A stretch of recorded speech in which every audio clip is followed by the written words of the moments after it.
We've all felt it at some point. That strange kind of loneliness where you're not even crying anymore. You're just empty. You unlock your phone, scroll for a few minutes, lock it again, then pick it right back up. Not because you're looking for anything, just because silence feels heavier than noise. And the hardest part? You can't even explain it to anyone. From the outside, your life looks completely normal. You go to work, you go to college, you laugh at jokes, you meet people, you post pictures, but deep down, it feels like none of it reaches anywhere real. You're surrounded by conversations, yet somehow nobody truly knows you. Maybe your parents care, but they don't really understand what you're feeling. Maybe your siblings have their own lives now, or maybe you were never that close to begin with. The friends you once talked to every day. Life slowly carried everyone in different directions. Nobody planned it. It just happened. One day you realize weeks had passed since anyone checked in.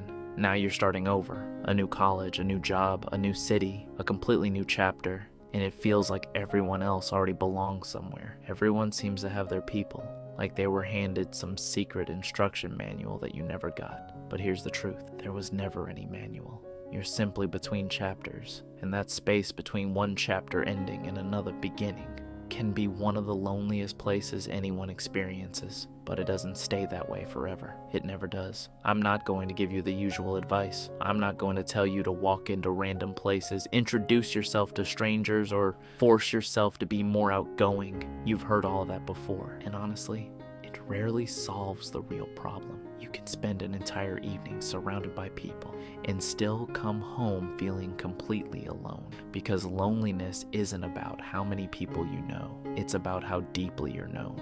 The real issue is that most of us never let people meet who we actually are. We keep offering the polished version, the safe version, the version that won't be judged. You meet someone, you have a good conversation. For a brief moment, it feels like this could become an actual friendship. Then both of you quietly retreat behind polite small talk. You exchange numbers, promise to stay in touch, and neither of you ever sends that first message. It happens again and again, and eventually you look around wondering why you know so many people, yet still feel completely alone. Maybe it's because people only know the version of you that's easy to like, not the version that's actually real. So next time, try something different. Say what you actually think, not the edited version.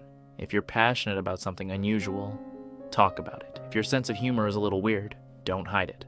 Tell the joke, share the opinion, ask the question. Say the thing you almost always keep to yourself because you're worried how it'll sound. Here's something most people don't realize. The person standing in front of you is probably lonely too. They're probably hoping someone else will make the first real move. Someone has to go first. Why not let it be you? Will it feel uncomfortable?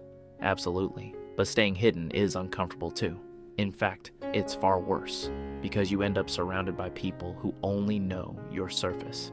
And that's a different kind of loneliness. Not everyone will connect with the real you, and that's okay. They were never supposed to. The people who truly belong in your life aren't looking for the version you created to fit in. They're looking for the person underneath all of that. So stop hiding behind the safe version of yourself. Let people meet the real you. That's where genuine connection begins. Be yourself.